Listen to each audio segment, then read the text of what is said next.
The collective human ethics and morals have improved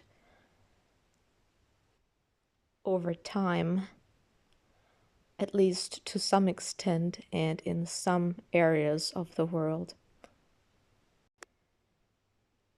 When, for example, compared to medieval times, and with education and the accessibility to it and the internet, it has enabled people to become more empathetic psychologically. In some areas, humans have more autonomy that humans in the past didn't have. For example, in a lot of areas on the planet, people can decide who to marry. And there have been times where people were just forced to marry someone who their parents decided them to marry. Now, people can also decide to go no contact with their family. That concept is slowly becoming more acceptable and more known. Or, no contact with specific people. For example, their parents. And basically what I'm trying to say is the average modern human understands that an individual should have a certain amount of autonomy over their own life. This applies to who they spend their time with, who they decide to have as friends, what they work, where they live, what they eat, whether they have tattoos or not, whether they have a pet or not, which hobbies they have, etc. Now, so in a lot of areas on this planet, that is quite common that people have more autonomy than they used to have. It is common sense that you can't force someone to be friends with someone who they don't want to be friends with. It's pretty much common sense that you can't force someone to spend their life working a job they don't want to work at. And it's common sense now that you can't force someone to live somewhere where they don't want to live. And if they want to live somewhere else and move there, you can't stop them, and it's their right to design their life how they want to design their own life.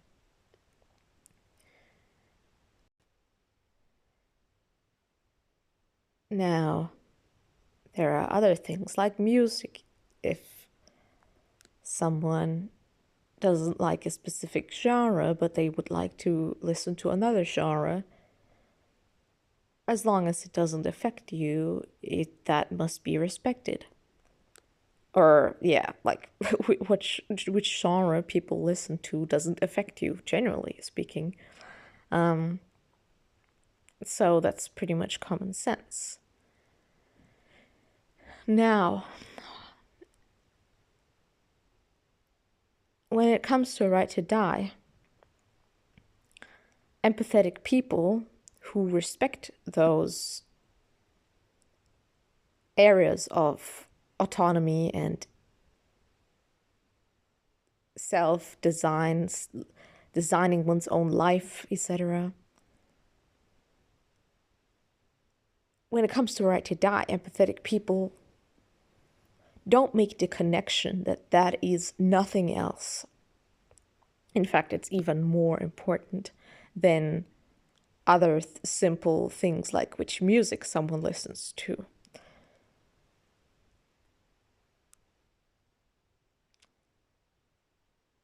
The decision of an individual whether to live or stop their own existence is something that should be as respected as where they decide to live, what they decide to work as, what they decide to eat, what they decide to do on the weekend, who their friends are, and which clothes they wear, etc., etc. Here is why. It's because you can't force someone to work as, for example, a teacher when they want to instead work as a firefighter. And an empathetic and educated and good human being would respect that, and they would just let them work as a firefighter instead of forcing them to be a teacher. Now, with the right to die, and whether someone lives their own life or ends their own life, that's exactly the same, except the main difference is that it's not a question about whether they're going to work as a teacher or a firefighter. They are just choosing to not work as anything at all. Instead of choosing between whether to have pasta or a stew, they want to have no food. Instead of choosing to be friends with Charlie or Max, they choose to be friends with neither of them. Instead of choosing whether to live in the south or in the north or in the west or in the east, they want to live nowhere. Choosing whether to have dyed purple hair or a short cut or going bald. They want to choose to have no hairstyle at all, and not even bald.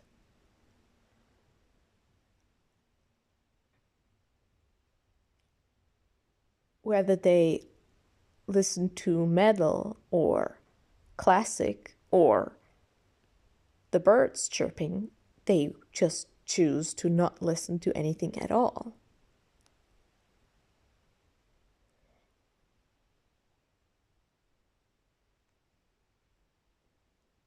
So the point I'm trying to make here is that empathetic modern humans understand the concept of individual autonomy over one's own life. But they still have limitations. And I am arguing in favor of a right to die, which just adds one more option. And if you can respect whether the person is friends with Charlie or Max, you should also be able to respect that they are choosing to have no friends at all. If you can respect that they're not going to be a teacher, but a firefighter, you should be able to respect when they are not going to work at all.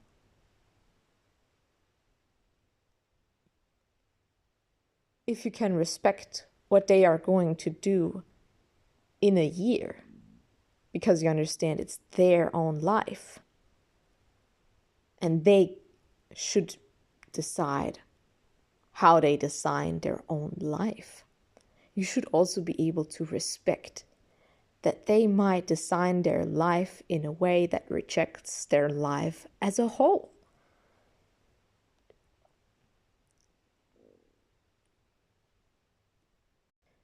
Because otherwise, you are still trying to control something deeply significant.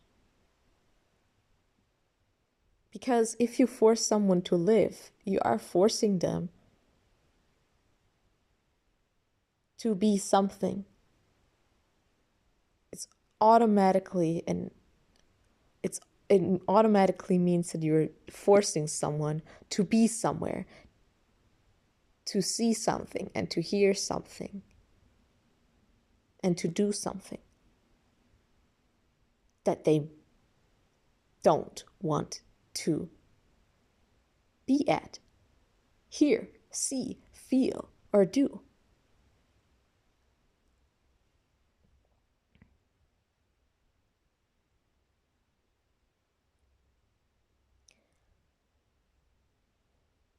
I hope this was understandable, and thank you for listening.